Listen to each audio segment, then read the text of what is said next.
Good morning, friends. You guys, I was listening to a call yesterday, and it was another coach talking about how she came to her journey, how she was a really sad mommy and she was really struggling, and she was watching this other woman who was sharing her journey, and she finally decided to be brave enough to raise her hand and say, I need help, but don't tell anyone I'm struggling. And so that's how she got set up with her workout tools, and she eventually became a coach, and she is helping so many people, right? And it made me think about my own journey as a coach and as a human on this journey alongside you guys.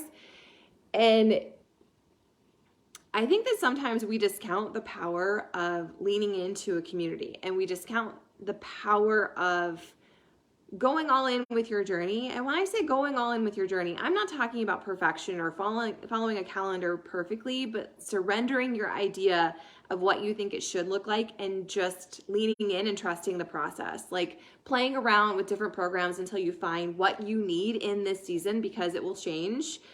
And I've shared before, I've done certain programs and I've hated them in that moment, and then I've come back to them and loved them, or vice versa. Like 4 weeks for everybody. I did that once before. I loved it. My body felt so good. It was exactly what I needed.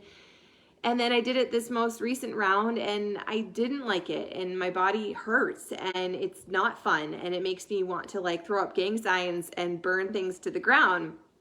And that doesn't mean there's anything wrong with the program. It means that you are the secret ingredient to this. Like you being intuitive and being okay with it not looking a certain way, being okay with being a work in progress and having to put things back on the shelf or try something different, that is where the magic is. So if you've been really struggling, or you have been coming up with all these excuses why you shouldn't, it's not the right time, or you have too many things happening, or blah, blah, blah, while that might be true, I want to challenge you to think about that today. And I want you to challenge to lean into this and find your sweet spot. Like do a workout, play around until you find a workout that actually makes you feel good and inspired and happy. Because as I was listening to Erin's words yesterday, I was like, this was me, and this has been me in so many different seasons of my journey, because I've been doing these programs now for 8 years. I've been on a fitness journey for 10 and a half, and it's so true. It has become my mental health. Like my working out, it's not just a vanity thing. It's not just about what the number says or how my clothes fit. Like, yeah, I want to feel great in my skin. Absolutely. I want to feel super good naked. I want to be harder to kill. I want to feel strong. I want all those things. But I also see now the connection between how I decide to show up for myself and the correlation to my mental health. And I've also been on this journey and gone through enough weird seasons and moves and marriage stuff and motherhood things that this grounds me when everything else is completely sideways and hairy and hard and unclear and foggy. I always come back to this. And right now, things are hard in all areas. It's hard.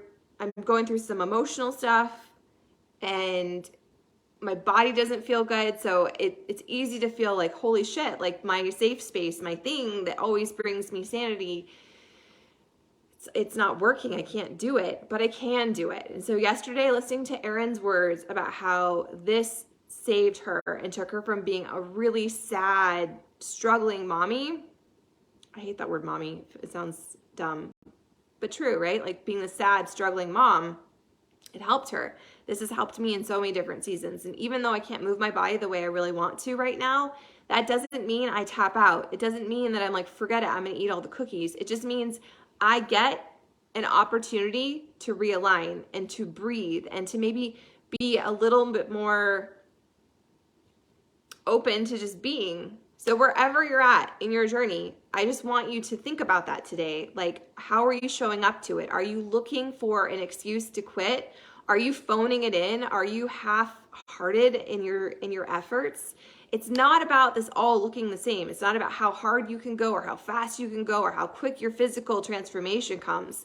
I know that this can be the thing that takes your journey from like total struggle bus, everything is overwhelming, to I can control this, and I get to control how I decide to show up and how the effort I put into it. And I know that It's really helped me in so many different seasons. So many different seasons, including this one.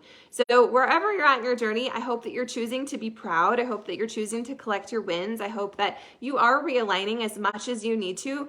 Realigning is never a sign that you are sucking or you're behind or you're failing. We assign that to it. We assign that to it. It does not actually mean any of that. It just means that you are a human being on an imperfect journey, doing your best and hopefully choosing to surrender the rest. I was talking to my chiropractor this morning about how hard it is when you're used to using movement or whatever as your release and your outlet. And when something kind of like forces you to go a different path, that can be so frustrating. But we are the ones that assign judgment to that. We are the ones that create more obstacles than necessary, right? So if you can't move your body physically the way you want to, you can still hold space for showing up for yourself. You can still choose to meditate, or you can sit on your yoga mat or in your comfortable chair and you can do the mindset work. You can remind yourself of your truths. You can focus on your affirmations. You can plug in here and share your wins. If it's with nutrition or it's, I did this, like collect your wins. Nobody else is going to do it. I think so often, especially when I was getting started on this, I wanted other people to notice. I wanted other people to throw me a parade, but it takes a long time for other people to notice. And most people are so distracted with their own crap that if you're waiting for other people's recognition and other people to like grab your hand and be like, do this with me, you're already here. And I'm saying, grab my hand, do this with me. I see you. I know what you're capable of. I know how this has blessed my life. And it's so much greater than just a number or a size. It truly is about that next level version of yourself and allowing yourself to be where you are and collecting your wins. You win today. If you choose to show up, no matter how big or how small, there's wins in that. But you are the one that has to choose to collect them and to look for them. It's a filter, right? So wherever you're at today, I just want to kind of drop that morsel. I hope it speaks to you. I did a smidgen of yoga, not where I want to be, but it's okay because that's where I am right now. And I can be mad and frustrated and collect all this like proof that it's not going the way it's supposed to, or I can breathe into it and be like, this is what I'm supposed to be doing right now. And it's okay. So wherever you're at today, it's okay. It's where you need to be. So be in it, collect your proof and celebrate your wins and be proud that you chose to show up. So I'm going to go dig into my inbox right now and check in with a couple of you. If you need anything, please let me know. Otherwise, you have all the tools you need. You are exactly who you need to be to begin, to do it again, to pick back up where you left off, to fine tweak, to pivot. It's a living, breathing, imperfect journey that we're all on, you guys.